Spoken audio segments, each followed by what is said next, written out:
कराता जीव स्वयं है। पुद्गल कोई जबरन उस भाव को नहीं कराता। जीव पुद्गल के भाव को नहीं करता, पुद्गल जीव के भाव को नहीं करता, और दोनों मिलकर किसी एक भाव को नहीं करते। जीव में जो भाव उत्पन्न हुआ, ऐसा नहीं है कि जीव ने भी नहीं किया, पुद्गल ने भी नहीं किया। तो अपने में होने वाले, चाहे वो विकारी भाव हों चाहे निर्विकारी भाव हों, उनका कर्ता जीव स्वयं है। देखो अंतिम पैराग्राफ 765 नंबर पेज पर, यद्यपि शुद्ध निश्चय नय से जीव शुद्ध है। क्या कह रहे हैं? निश्चय नय से जीव शुद्ध है। तो निश्चय नय से जीव शुद्ध है मतलब उस जीव का स्वभाव शुद्ध होने का है, माने उसमें से शुद्धता व्यक्त हो सकती है। वर्तमान में भले ही अशुद्ध हो, लेकिन शुद्ध होने की सामर्थ्य उसमें मौजूद है। लेकिन उसका मतलब ये नहीं है कि जैसे सिद्ध भगवान शुद्ध हैं वैसे ही अभी हाल शुद्ध है, ऐसा नहीं। जो यहाँ शुद्ध कहा वो निश्चय नय से अथवा द्रव्यार्थिक नय से, स्वभाव की अपेक्षा। माने अगर अपने स्वरूप को जाने पहचाने, उसमें रम जाए, तो वैसे स्वरूप को प्रकट कर सकता है। समय सार कलश, पहला नंबर का कलश, नमा समय सार आए, मैंने सबसे पहले शुद्धात्मा को नमस्कार किया। तो कोई ये ना समझ ले कि मैं शुद्धात्मा को नमस्कार किया, क्या अपने साथ नमस्कार वाला व्यवहार नहीं होता। ये नमस्कार वाला व्यवहार पर के साथ होता है। तो यहाँ निज शुद्धात्मा की बात नहीं है। जो अभी व्यक्त शुद्ध आत्मा है, कौन है व्यक्त शुद्धात्मा? सिद्ध भगवान। तभी ये पहली गाथा है, वंदित्तु सर्व सिद्धे, 765 नंबर पेज है, 765। तो वंदित्तु सर्व सिद्धे, तो सबसे पहले सिद्ध भगवान को नमस्कार किया है। और वही नमा समय साराय में कहकर, समय माने आत्मा, उसमें जो सार है माने द्रव्य कर्म भाव कर्म नो कर्म से रहित। तो जो द्रव्य कर्म भाव कर्म नो कर्म से रहित हो गया वो शुद्धात्मा हो गया। और अभी प्रत्यक्ष में वो शुद्धात्मा कौन है? कि सिद्ध भगवान है, क्योंकि 8 कर्मों का अभाव हो गया। और 4 कर्मों के अभाव की अपेक्षा तो अनंत भगवान भी सिद्ध, कल बताया था ना, सिद्ध किसे कहते हैं? जो कृतकृत्य हो गए, जिन्होंने सिद्धि को पा लिया। तो 4 कर्मों के अभाव की अपेक्षा आप उन्हें भले सिद्ध कहो, लेकिन वास्तव में तो प्रकट रूप से सिद्ध परमात्मा ही पूर्ण कृतकृत्य हैं, पूर्ण शुद्ध हैं। तो असलियत में तो आदर्श सिद्ध परमात्मा है। ठीक है ना? जैसे उस बच्चे का जिसको क्रिकेट का शौक है, उसका आदर्श तो सचिन तेंदुलकर है। सचिन तेंदुलकर नहीं सिखाएगा उसको क्रिकेट खेलना। क्रिकेट खेलना तो जो आपकी कॉलोनी में जो कोच हैं वो ही सिखाएंगे, लेकिन कोच आदर्श नहीं है। आदर्श तो सचिन तेंदुलकर है। उसी प्रकार आदर्श तो सिद्ध भगवान है? अशरीरी सिद्ध भगवान आदर्श तुम ही मेरे। तो आदर्श तो सिद्ध भगवान है, लेकिन वो नहीं सिखाएंगे। सिखाएंगे कौन? परम गुरु। कौन है परम गुरु? अनंत भगवान परम गुरु है, उनकी दिव्य ध्वनि है। और फिर आचार्य उपाध्याय हैं। ठीक है? तो यद्यपि शुद्ध निश्चय नय से जीव शुद्ध है, तो शुद्ध निश्चय नय की अपेक्षा यही है कि 3 काल में जो उसका स्वभाव पाया जाता है उसकी अपेक्षा जीव को शुद्ध कहा। दूसरी बात ये, 3 काल, तीनों काल में जो अपने स्वभाव को नहीं छोड़ता, माने जीव अपने जीव पने को छोड़कर कभी पुद्गल नहीं होता, इसका नाम है शुद्धता। और एक जो पर्यायार्थिक नय की शुद्धता होती है, उसका मतलब अपने में जो होने वाले विकारी भाव हैं, मोह राग द्वेष संबंधी अशुद्धता है, द्रव्य कर्म भाव कर्म नो कर्म का अभाव हो जाए, तब वो व्यक्त में पर्यायार्थिक नय से भी शुद्ध कहलाएगा। तो पर्यायार्थिक नय से तो सिद्ध परमात्मा है शुद्ध, लेकिन द्रव्यार्थिक नय से देखें तो प्रत्येक जीव ऐसे शुद्ध स्वभाव वाला है। बात समझ में आई? यद्यपि शुद्ध निश्चय नय से जीव शुद्ध है, तथापि पर्यायार्थिक नय से कथंचित परिणामी पना होने से अनादि कर्मोदय के वश उपाधि परिणाम को स्फटिक की तरह ग्रहण करता है। यद्यपि उसका स्वभाव तो ऐसा है कि शुद्ध रहने का, लेकिन फिर भी उसमें ऐसी योग्यता है, जैसे स्फटिक मणि में, स्फटिक मणि त्रिकाल शुद्ध है, लेकिन उसमें ऐसी योग्यता है कि उपाधि के निमित्त से वो स्वयं लाल, पीला, काला आदि रूप परिणमता है। ऐसी जीव में भी ऐसी योग्यता है कि कर्मोपाधि के निमित्त से स्वयं विकारी रूप, मोहराग द्वेष रूप, मिथ्यात्वादी रूप परिणमित होता है। यदि एकांत से वह अपरिणामी हो, कौन? जीव। माने जीव राग द्वेष रूप परिणमता ही ना हो, सर्वथा ऐसा मानो, तो वह उपाधि परिणाम घटित नहीं होगा।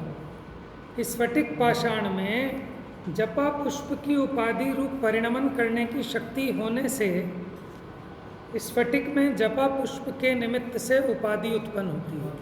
ये क्या है? जवा पुष्प है, तमाल पुष्प है, एक लाल रंग का फूल है, एक काले रंग का फूल है। लाल रंग का फूल लगाएं स्फटिक मणि के पास तो वो लाल हो जाती है, काले रंग का फूल लगाएं तो वो काली हो जाती है? मेरे ख्याल से पलाश के फूल को कहते होंगे शायद जवा पुष्प। तो लाल फूल लगाया इसलिए लाल हो गई स्फटिक मणि, तो वो लाल फूल इस लकड़ी के गुटके के सामने लगाओ, ये लकड़ी का गुटका क्यों नहीं होता लाल? क्यों नहीं होता? अगर वो लाल पुष्प उस स्फटिक मणि को लाल करता है तो इससे क्या दुश्मनी है? इसको लाल क्यों नहीं करता? हे भगवान, हमने सुना है सीता सतियों को तारा, तारा है सारा जमाना, हमसे क्या दुश्मनी है? बताओ।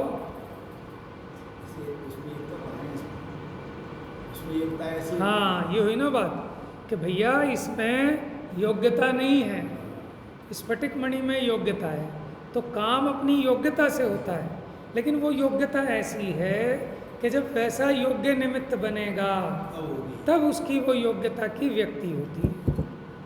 समझ में आया? अगर कर्म का उदय ना हो तो क्या आत्मा में विकार हो सकता है? क्या 3 काल में नहीं हो सकता। तो इसका मतलब क्या कर्म का उदय विकार कराता है?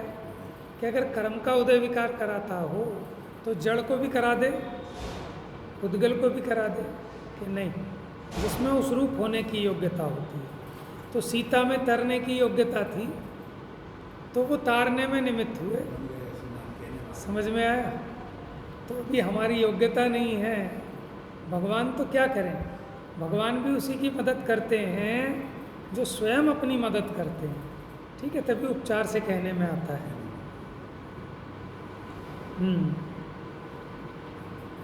तो वो उपाधि स्फटिक मणि में तो विकार उत्पन्न करने में निमित्त होती है, लेकिन काष्ठ आदि में नहीं होती, क्योंकि वो लाल फूल लकड़ी के सामने लगाएं तो लकड़ी तो लाल काली नहीं होगी। समझ गए ना? तो ऐसे कर्म का उदय आने पर हम राग द्वेष रूप होते हैं, क्योंकि हमें वो भी एक योग्यता है। शुद्ध होने की तो योग्यता है ही, लेकिन अशुद्ध रूप होने की भी योग्यता है। प्रश्न किया, किस कारण से काष्ठ आदि में उपाधि पैदा नहीं होती? कि ऐसा क्या कारण है कि लकड़ी में वो उपाधि पैदा नहीं होती है? क्योंकि उसमें उपाधि रूप परिणमन शक्ति का अभाव है। माने लकड़ी में ऐसी योग्यता ही नहीं है कि वो उपाधि रूप परिणमित हो सके।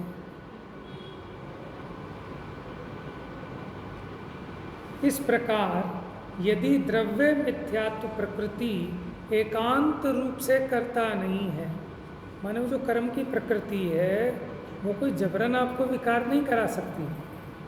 भाव मिथ्यात्व के अभाव में कर्म बंध का अभाव होगा।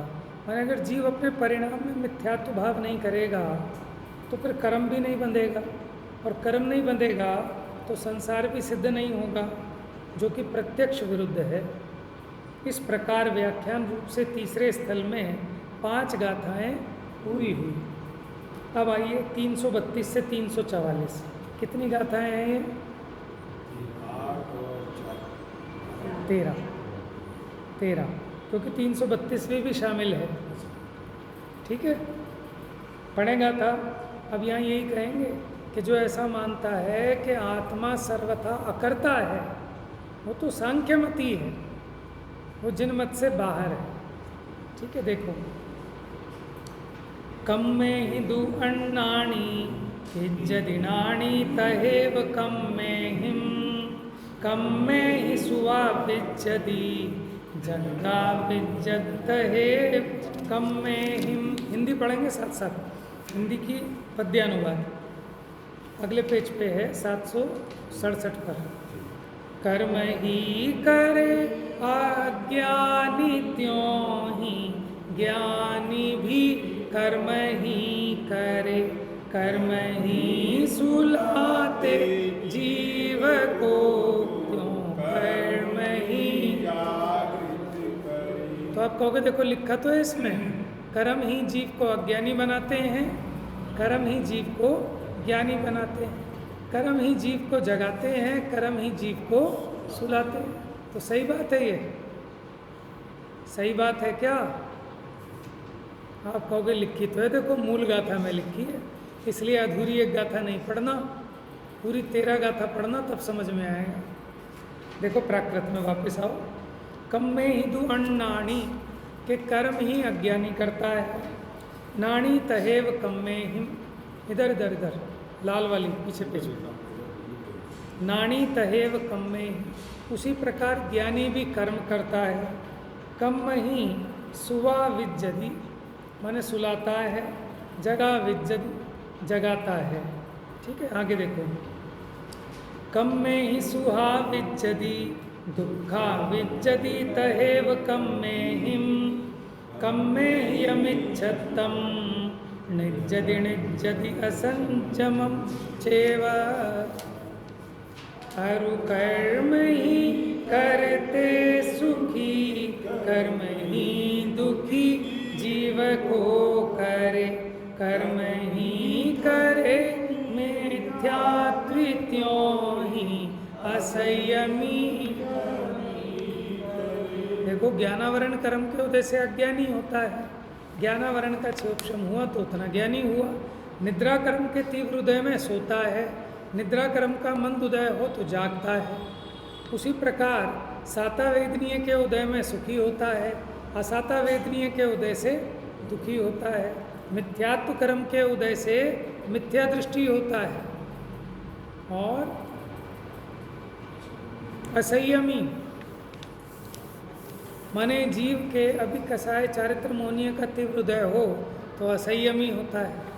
ठीक है, आगे देखो प्राकृत की गाथा। कम में ही भमाणिज्जति ऊढ़म महोचा वितिर्य लोयम च, कम में ही चेव किच्चदि सुहासुहम जेत्यम किंची। कर्म ही भ्रमावे ऊर्ध्वलोकरु अदह अरु तिर्यक विषय, अरु कुछ भी जो शुभ या अशुभ उन सर्व को। माने शुभ कर्म के उदय से देवगति जाते हैं, अशुभ कर्म के उदय से नरक त्रियंच आदि गति जाते हैं। तो माने सारा का सारा कर्म ही करता है। आगे देखो, जम्हा कम्मम कुव्वदी कम्मम देदी हरदितिम जम किंची, तम्हा उसव जीवा अकार गाहुंतिया वन्ना। करता करम देता करम हरता करम सब कुछ करे, इस हेतु से यह है सुनिश्चित जीव अकारक सर्व। मन वो कह रहे हैं इसलिए कर्म ही देता है, कर्म ही लेता है, कर्म ही सब कुछ करता है, इसलिए जीव तो अकर्ता है। ये कौन कह रहा है ये बात? ये अन्यमति कह रहा है। हमारे आचार्य देव तो उसके पक्ष को प्रस्तुत कर रहे हैं कि सांख्यमति का ऐसा कहना है कि जीव तो सर्वथा शुद्ध है, जीव तो सर्वथा अकर्ता है, जीव ने कभी कुछ किया ही नहीं, ये सब तो कर्म ने किया है।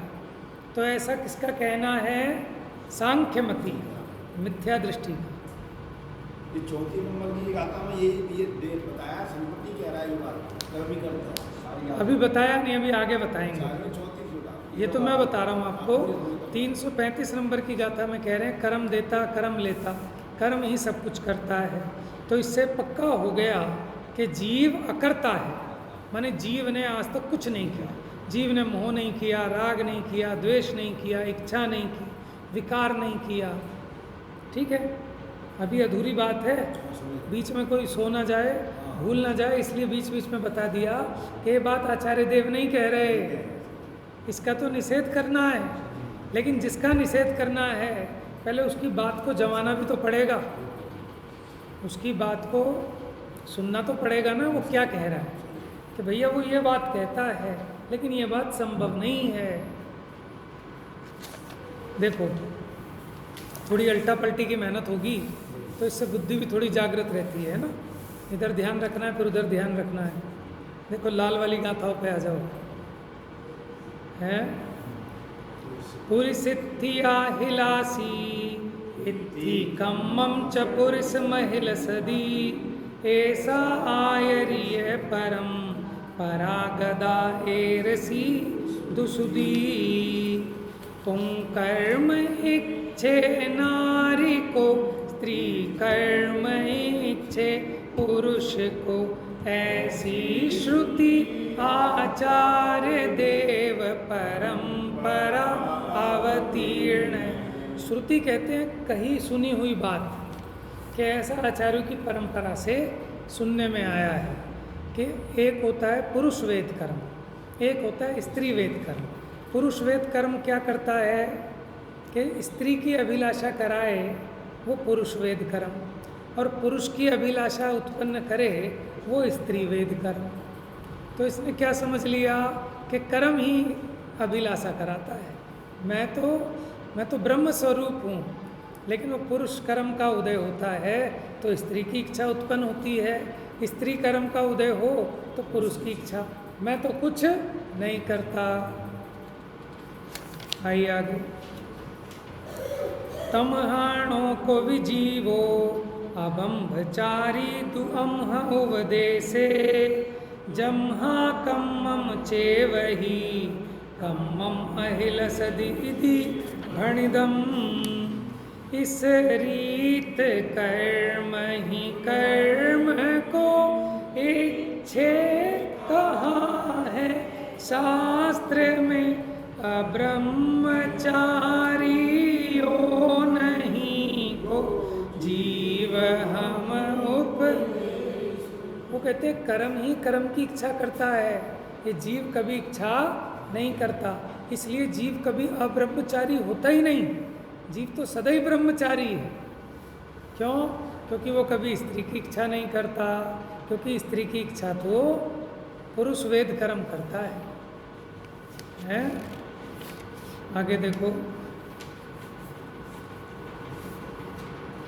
जम्हा घादे दिपरम परेण घादिच्चदे यसा पयड़ी, एदेण थेण किर भण्णदि पर घादना मेति। अब देखो, एक नाम कर्म की प्रकृति है, परघात नाम कर्म, स्वघात नाम कर्म। परघात नाम कर्म के कारण पर की हिंसा में निमित्त होते हैं। माने अपने शरीर में सींग होना, पैने पंजे होना, कि जो दूसरे के घात में कारण बने, वो परघात कर्म के उदय से होते हैं। एक स्वघात कर्म, स्वयं के अपने अंगोपांग ऐसे होना कि जो अपने घात में कारण बने, है? वो स्वघात कर्म के उदय से। तो वो कहता है कि जीव पर की हिंसा नहीं करता, पर घात कर्म हिंसा कराता है। समझ में आया? देखो हिंदी की गाथा देखो, 338 नंबर की गाथा। अरु जो हने पर को हनन हो, पर से वो प्रकृति है, इस अर्थ में पर घात नामक कर्म का। कौन से कर्म की बात आई यहाँ पर? परघात कर्म। कौन सा? परघात कर्म क्या होता है कि दूसरे के घातने में, ये जीव के शरीर में ऐसी रचना हुई जैसे सिंह के पहने पंजे हैं, है कोई जानवर ऐसा है कि तेज सींग है जिससे कारण दूसरे का घात हो, वो परघात नाम कर्म के उदय से हुए। तो ये कहते हैं मेरा कोई कसूर नहीं है, ये तो परघात नामक कर्म के उदय से पर की हिंसा होती है। ठीक है, आगे देखो। तमहण को विजीवो वघादो अथि अमह उपदेशे जम्हा कम्मम चेवहि कम्मम घादे दीदी भणिदम। इस रीत कर्म ही कर्म को हनता कहा है शास्त्र में, इससे न को भी जीव है हिंसक जो हम। माने जीव ने घात नहीं किया, किसने घात किया? कर्म के उदय। और किसका घात किया? कर्म का ही घात किया, क्योंकि जीव का तो घात हो नहीं सकता, जीव की हिंसा तो हो ही नहीं सकती। हाँ, अगर ऐसा माने तो ठीक है। अभी पूरा पढ़ना पहले, हाँ बड़े सावधानी चाहिए, नहीं तो आदमी पढ़ के आधे ही समझ ले। है कौन? अच्छा हाँ, क्योंकि देखो आचार्यों की आज्ञा, जैसा लिखा है वैसे ही मानना। सभी मान रहे हैं देखा जाए तो। एक्चुअल में क्या है वो बात नहीं, देखो मान रहे हैं वो अलग बात है, लेकिन हम ये कह रहे हैं कि जो गाथा लिखी है उसको तो सही से समझें। है माने हम कैसे मान रहे हैं कि एक घर में एक नौकर था, उनके यहाँ मेहमान आए, ठीक है। उसने कहा रामू ज़रा वो ड्राई फ्रूट लेके आ, तो हाथ में लेके आ गया। उसके जाने के बाद उसने उसे बहुत धमकाया कि तुझे तमीज़ नहीं है, चांदी का थाल किस लिए लाके रखा है, उसमें रख के लाना चाहिए जब कुछ मंगाएं। ठीक है साहब, गांठ बांध ली, आपकी बात भूलूंगा नहीं। अब मालिक ने मंगाया, भाई रामू जूते लेके आ, तो बताओ उसकी गलती है कि नहीं है? वो तो बेचारा आज्ञाकारी है कि मालिक आपने ही कहा था कि कुछ मंगाएं तो चांदी के थाल में लेके आना। देखा जाए तो आज्ञा का पालन किया, आज्ञा का पालन किया, लेकिन ये मूर्ख की आज्ञा है। हाँ, तो उसने मूर्खता की ना। आपको याद है एक कथा आपने पढ़ी होगी बचपन में, संस्कृत की किताब में थी, छठी सातवीं में, सब नहीं पढ़ी होगी छठी सातवीं में संस्कृत। तो उसमें वो कथा थी कि मूर्ख मित्र से विद्वान शत्रु भला है। याद आई कुछ? मूर्ख मित्र से विद्वान शत्रु भला है, कि ऐसे ऐसे मित्र से भगवान बचाए जिसकी अकल ना हो। वहाँ क्या था, एक राजा था, उसने अपना एक पालतू बंदर पाल रखा था और उसे बना रखा था अपना अंग रक्षक। क्या बना रखा था? अंग रक्षक। अब राजा सो रहा है और वो बंदर उसकी सुरक्षा कर रहा है। अब राजा की नाक पे आकर एक मक्खी बैठी, तो बंदर ने खूब हटाई, हटी नहीं, फिर छाती पे आके बैठ गई। तो बंदर तलवार निकाल के लाया कि इस मक्खी को नहीं छोड़ूंगा मैं। वो मक्खी छाती पे बैठ गई और बंदर ने ली तलवार और थाड़ मार दी। अब बताओ कितना हितैषी था, कितना शुभचिंतक था। बताओ वो उसका हितैषी था कि नहीं था राजा का? क्यों नहीं था? अरे भैया उसकी रक्षा ही तो कर रहा था वो। लेकिन इसीलिए कहते हैं मूर्ख मित्र से समझदार शत्रु भला है। समझ में? ऐसी आज्ञा मानने वालों से भगवान बचाए। एक बार नौकर को भेजा कि भाई ये सामान लेके आना है, घिया ले आइयो, तोरी ले आइयो, थोड़ा सा टिंडा ले लियो, थोड़ा ये ले लियो, वो ले लियो, ऐसा ले लियो, वैसा ले लियो। और वो चला गया, अब आ गया लेके। ठीक है, उसको 4 घंटे लगा थे। उससे कहा भैया क्या हो गया? कि उसने क्या किया, पहले गया घिया लेके आया और घिया लाके घर छोड़ गया, फिर दोबारा गया टिंडे लेके आया और लाके छोड़ गया। ऐसे एक एक सब्जी लाया और मालिक ने समझाया भाई तू क्या कर रहा है, तू पागल हो गया, एक बार में लेके आ जाता। कि नहीं मालिक, सोच समझ से काम करना चाहिए, जिस काम को करो उसी में मन लगा के काम करना चाहिए, और एक बार में एक काम करना चाहिए। काम बिगड़ता नहीं है, काम सुधरता है उससे, भले ही टाइम थोड़ा फालतू लग जाए। तो उसने समझाया, भैया गधे, कि जब जाते हैं एक काम हो तो सारे एक साथ में निपटा के आ जाना चाहिए, क्या बार बार आना जाना। ठीक है साहब। अब मालिक के पड़ गया हार्ट अटैक, और उसको भेजा जा डॉक्टर को लेके आ। वो 4 घंटे में लौट के आया कि क्यों, और 25 लोगों की भीड़ ले आया। उससे पूछो भाई क्यों, कि भाई मालिक ने मुझे अकल सिखाई थी कि जब जाओ सारे काम एक बार में निपटा के आना। कि क्या, कि एलोपैथी वाले को भी पकड़ लाया, कि बाई चांस आयुर्वेदिक वाला ठीक ना कर पाए, संभाल ना पाए, तो फिर एलोपैथी वाले को लेने अलग से जाना पड़ेगा, उसे भी ले आया। नेचुरोपैथी को भी ले आया, बाई चांस वो ना संभाल पाए तो ये है एलोपैथी, जो पैथी होती है 4-6 सब पकड़ लाया। फिर वो भी ना हो तो 2-4 पहलवान ले आया, मालिश पालिश वाले, जो उठा पटक करके इसको सही कर दें। ठीक है। और फिर बाई चांस मर जाए सेठ जी, तो अर्थी वर्थी भी ले आया सब, और अर्थी में रोने वाले भी ले आया साथ में। समझ में आया? तो आज्ञा का पालन किया कि नहीं किया? आज्ञा का पालन तो किया। हम और आप भी ऐसी ही आज्ञा का पालन तो नहीं कर रहे जिनवाणी की, आज्ञा के पालन की सही है? उससे तो भैया आज्ञा मत पालो। इसलिए आचार्य कहते हैं आज्ञा प्रधानी से परीक्षा प्रधानी श्रेष्ठ है। लेकिन ये भी विचार करना, जहाँ अपनी बुद्धि नहीं चले वहाँ तो आज्ञा मानना, ठीक है। लेकिन जहाँ परीक्षा हो सकती हो वहाँ परीक्षा भी कर लेना। किसी को काम समझा के भेजा तो समझदार आदमी काम को सुधारता है। कहता है मालिक ने कही थी लेकिन इससे भी काम चल जाएगा, ये महंगी मिल रही है, अभी इस पर ब्लैक चल रहा है, तो चलो ये नहीं ये चीज़ ले लो। तो परीक्षा प्रधानी काम को सुधारेगा। और आज्ञा प्रधानी नहीं मालिक ने यही कही थी, चाहे घटिया भी लाए ब्लैक में भी लाए तो नुकसान करेगा। इसलिए अपने को आँख नाक कान सब खोलकर अपने विवेक को जागृत करके इसको ग्रहण करना, लकीर के फकीर नहीं बनना। ठीक है।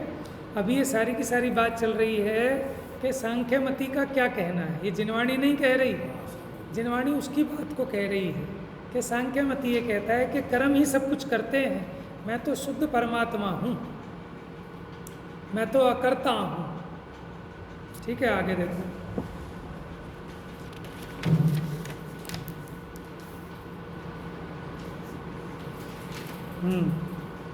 एवं संकुवय सम जेदु परुवेन्ति एरिसम समणा ते सिंपयड़ी कोपदी अप्पाय आकारगा सव्वे।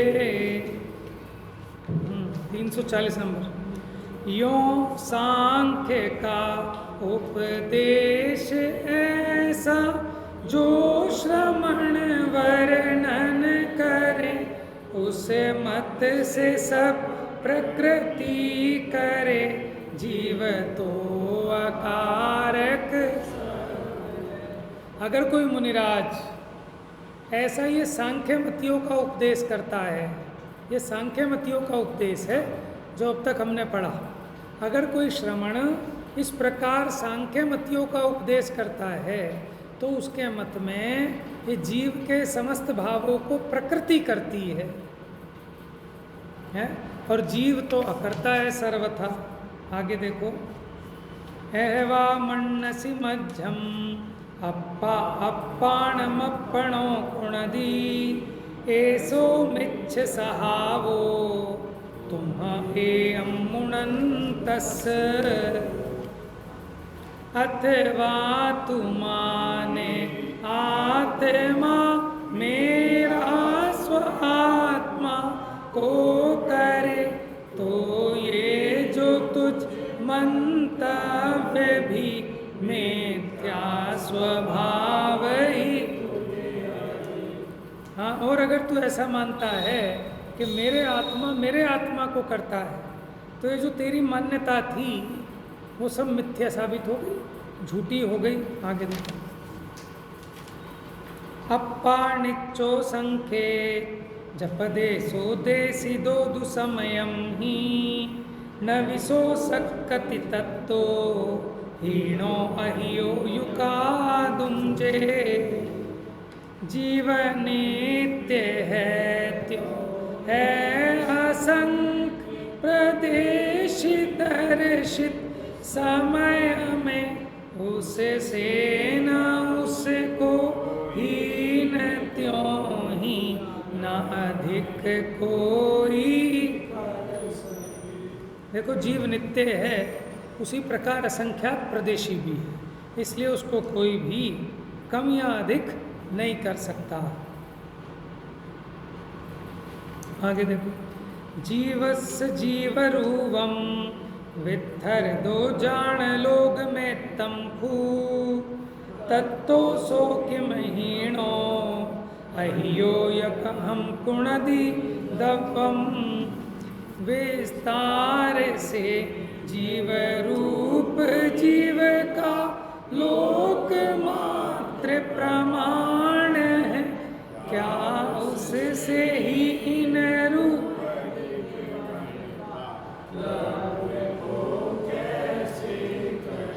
माने विस्तार से देखें तो जीव जितने लोकाकाश के प्रदेश हैं, बस इतने विस्तार को प्राप्त हो सकता है, इससे ज़्यादा नहीं हो सकता।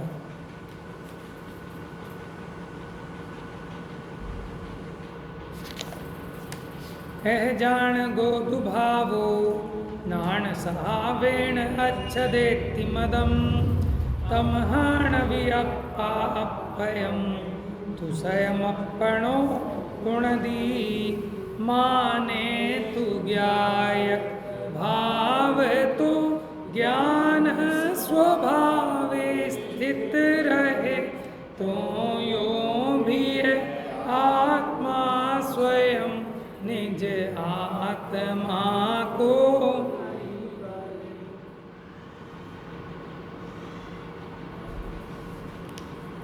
और अगर तू ये कहता है कि ज्ञायक स्वभाव तो ज्ञान स्वभाव में स्थित रहता है, तो भी यह आत्मा स्वयं निज आत्मा को नहीं करे।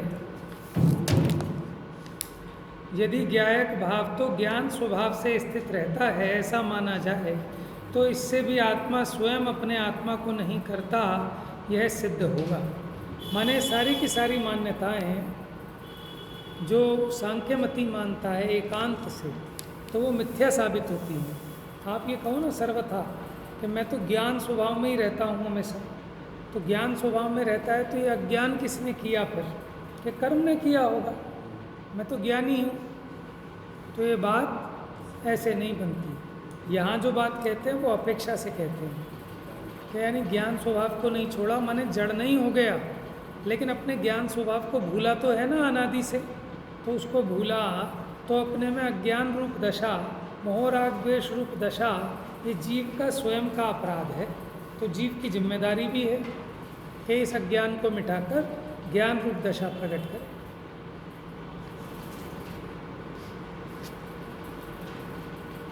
इस प्रकार यदि कर्म का कर्ता कर्म ही माना जाए, माने जीव के भाव कर्म का कर्ता 770 पे सबसे लास्ट,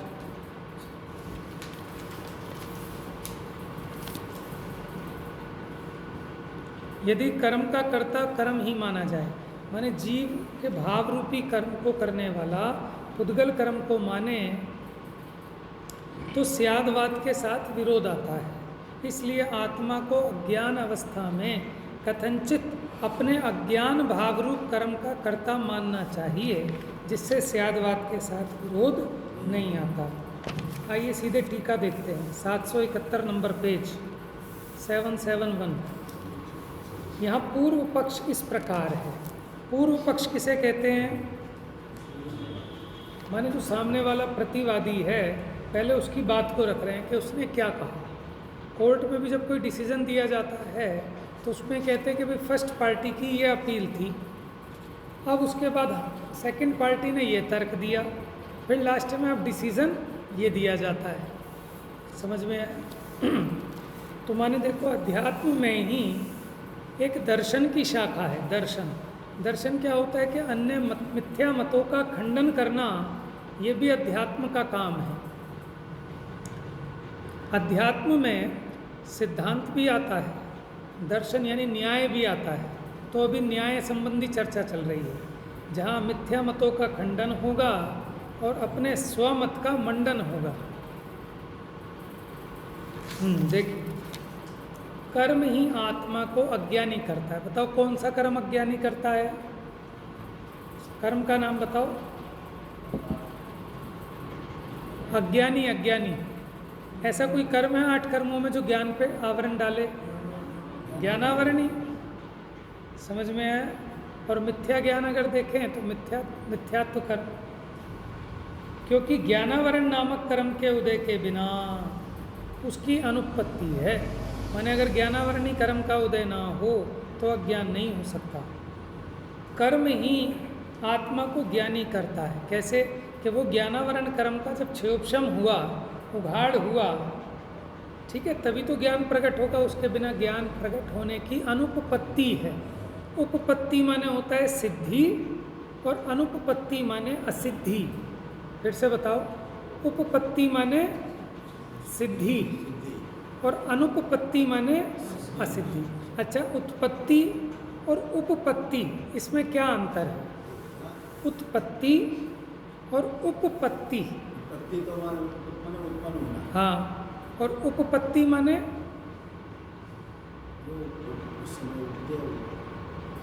बताओ। आज हमारे राजगढ़ वाले नहीं आए ना, वो बताते फटाफट। हाँ जी, देखो दोनों में अंतर क्या है।